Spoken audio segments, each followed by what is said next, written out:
नमस्ते, welcome to my channel deep astro universe.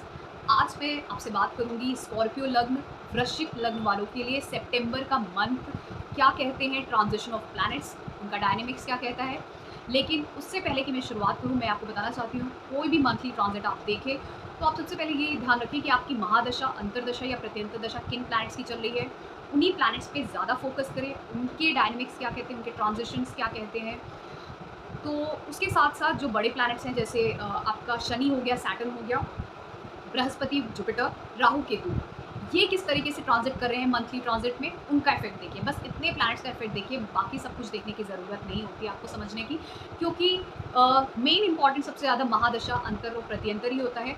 उसी के साथ ही जो भी ट्रांज़िशंस होते हैं, उन्हीं प्लैनेट्स से रिलेटेड हो, और जो बड़े प्लैनेट्स हैं, उसी के साथ ही चेंजेस होते हैं लाइफ में।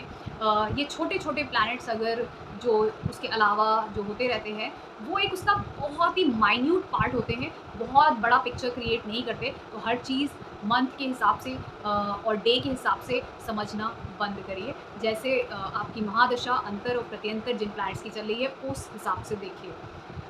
स्टार्ट करते हैं शनि से, सैटर्न से। सैटर्न फिलहाल शनि रेट्रोग्रेड है, वक्री है कुंभ राशि में, क्योंकि उसकी खुद की राशि है तो अच्छा साइन है, वहाँ पे वो अच्छा ही इफेक्ट करेगा। शतभिषा नक्षत्र में है, राहु के नक्षत्र में है, राहु की भी वो राशि है, दोनों ही अच्छा इफेक्ट करेंगे मिलके, तो शनि अच्छा ही करेगा। अब क्या करेगा वो एग्जैक्टली, तो जब तक कि वो कुंभ राशि में रहेगा, और कुंभ राशि पड़ती है आपकी अ, चौथे घर में। तो चौथे घर में होने की वजह से कुंभ राशि, ये सबसे पहले तो आपके स्लोली और स्लोली आपकी माता के साथ आपका रिलेशन बेटर करेगा, धीमे-धीमे, और आपको प्रॉपर्टी, व्हीकल, इन सब चीज़ों का लाभ भी दिलाएगा। ये फिलहाल वक्री है, अगर आपकी कुंडली में भी ये वक्री है तो ये टाइम पीरियड वक्री वाला अच्छा जाएगा। लेकिन अगर ये आपकी कुंडली में ये डायरेक्ट है, मार्गी है, तो ये टाइम पीरियड थोड़ा डिफ़िकल्ट हो सकता है, क्योंकि चीज़ों को ये डिले करता है, डिनाई नहीं करता है, क्योंकि ये खुद की राशि में है तो कभी भी डिनाई नहीं करेगा, बिल्कुल भी नहीं।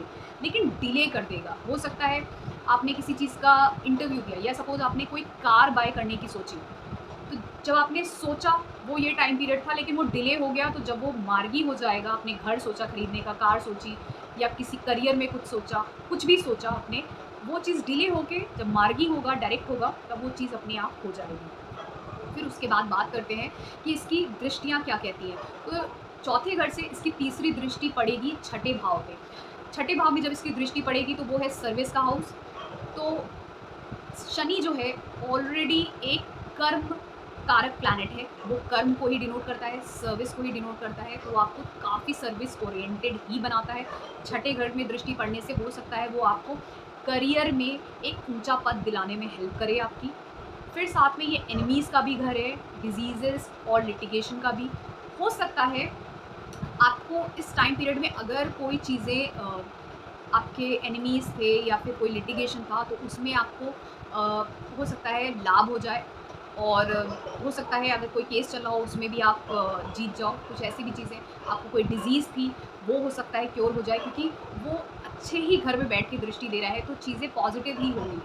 फिर दसम दृष्टि उसकी जा रही है, जो सॉरी सप्तम दृष्टि जो है वो उसके 10वें घर में जा रही है, 10th हाउस में उसकी 7th दृष्टि जा रही है। तो इससे क्या होगा कि आपके करियर में आप एक राइज़ देखोगे, स्लोली, बट वो राइज़ आप देखोगे, आप अपने पद में उन्नति देखोगे। और फिर उसके साथ जो दसम दृष्टि है उसकी पहले घर में जा रही है। फिर पहले घर में जब इसकी दृष्टि जाती है, तो ये आपकी पर्सनैलिटी को थोड़ा-सा मैच्योर और प्रैक्टिकल बनाता है। तो आप कहीं न कहीं धीमे-धीमे इस टाइम पीरियड में बहुत ही मैच्योर और प्रैक्टिकल हो जाओगे, और आप लाइफ़ को थोड़ा-सा सीरियसली लोगे, और बहुत ही हार्ड वर्किंग और डेडिकेटेड हो जाओगे। शायद हो सकता है आपका वर्कलोड भी धीमे-धीमे बढ़ जाए, ये टाइम पीरियड भी बताता है। फिर बुध की बात करते हैं, मरकरी। मरकरी रेट्रोग्रेड है, वक्री है सिंह राशि में। सिंह राशि आपकी कहाँ पे पड़ती है? दसम भाव में। दसम भाव में बुध अच्छा ही फल देता है। 16 सितंबर 16 सितंबर को वो डायरेक्ट हो जाएगा, तो वो भी टाइम पीरियड अच्छा है आपके लिए। बुध की दोनों राशियाँ जेमिनी, जो कि है मिथुन, वो आती है 8वें घर में, और इसकी वर्गो मतलब कन्या राशि, वो आती है 11वें घर में। तो ये दिखाता है कि हो सकता है अगर इसकी महादशा, अंतर्दशा या प्रत्यंतर चलेगी, तो अचानक से आपको लाभ दिखा सकता है करियर में। और फिर साथ में क्योंकि सूर्य भी वहाँ पे बैठा हुआ है, तो सूर्य अपनी ही राशि में दसम भाव में, तो ये कहीं न कहीं बताता है कि हो सकता है आपके करियर में अचानक से आपको जॉब लग जाए या कुछ ऐसा हो जाए इस टाइम पीरियड में। अगर इसकी महादशा, अंतर्दशा, प्रत्यंतर चल रहा होगा और डायनामिक्स भी ऐसे कह रहे होंगे कि आपकी करियर में कुछ चेंज होना है या इम्प्रूवमेंट होना है, या आपकी हो सकता है सैलरी एनहांस होनी हो, या आपका पद एनहांस होना हो, या आपकी जॉब लगनी हो सकता है अचानक से इस टाइम पीरियड में आपकी जॉब भी लग जाए, और वो भी एक गवर्नमेंट सर्विस में हो सकता है लग जाए, किसी गवर्नमेंट सेक्टर में या किसी ऐसी जगह जहाँ पे आपको बहुत ही ऊंचा पद मिले, ये भी हो सकता है। फिर उसके बाद बृहस्पति की बात करते हैं, जुपिटर वो भरणी नक्षत्र में है, शुक्र के नक्षत्र में।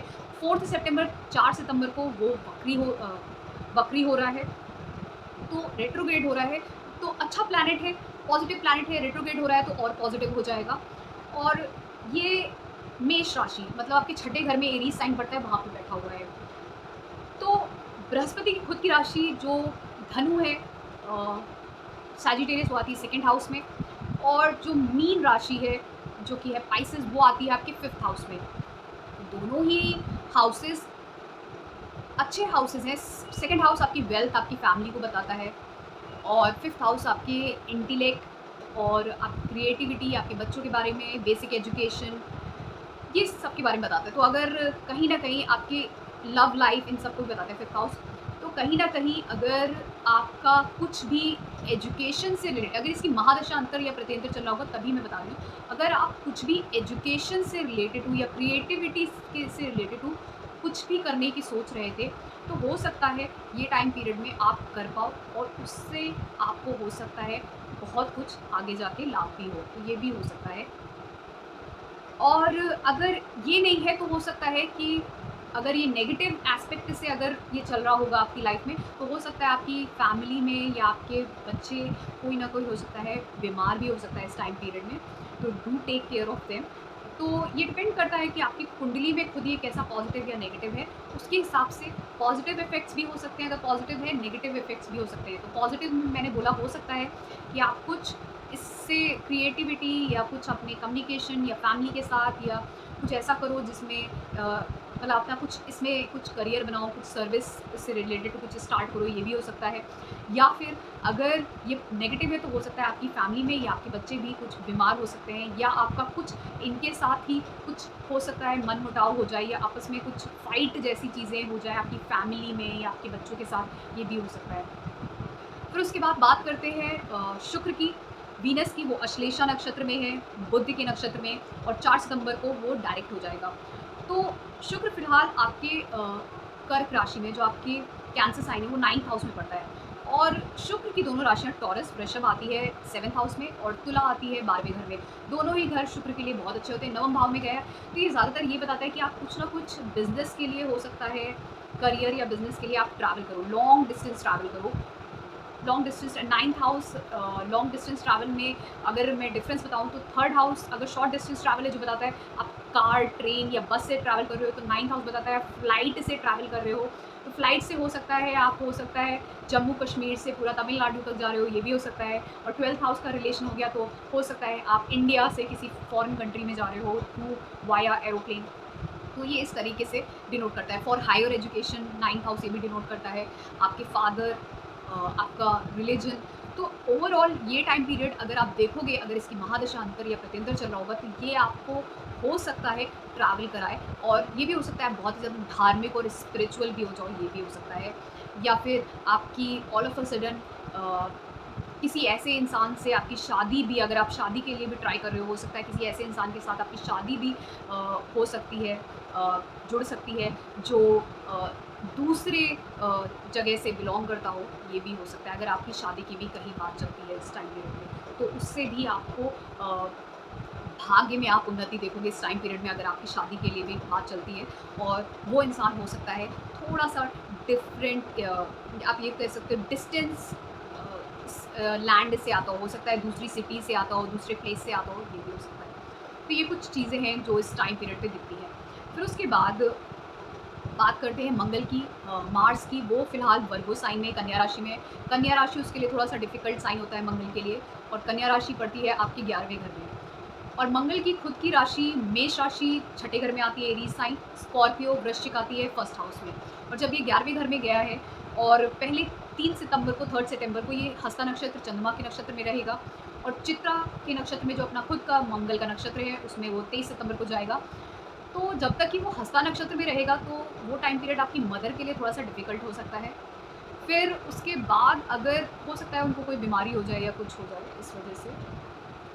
उसके बाद जब वो चित्रा नक्षत्र में अपने खुद के नक्षत्र में जाएगा, तो ये टाइम पीरियड बताता है कि कहीं न कहीं हो सकता है आपको किसी चीज़ से लाभ हो जाए और वो लाभ हो सकता है आपको ज़्यादातर अपने खुद के एफ़र्ट से अपने खुद के एफ़र्ट से आपको हो सकता है सर्विस में लाभ हो, अपनी एनिमीज़ से लाभ हो सकता है या फिर आपकी कोई लिटिगेशन कोर्ट केस चल रहा हो उससे लाभ हो सकता है।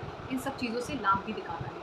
तो 3 सितंबर टू 23 सितंबर थोड़ा-सा डिफ़िकल्ट है आपकी मदर के लिए और 23 सितंबर के बाद आपके लिए गेन्स दिखा रहा है, जो कि आपको अपने सर्विस में आपके एनिमीज़, लिटिगेशन इन सब के थ्रू भी गेन्स दिखा रहा है। और अगर आप 6th हाउस से रिलेटेड तो कोई भी जॉब करते हैं, तो उसमें भी आपको गेन्स हो सकते हैं।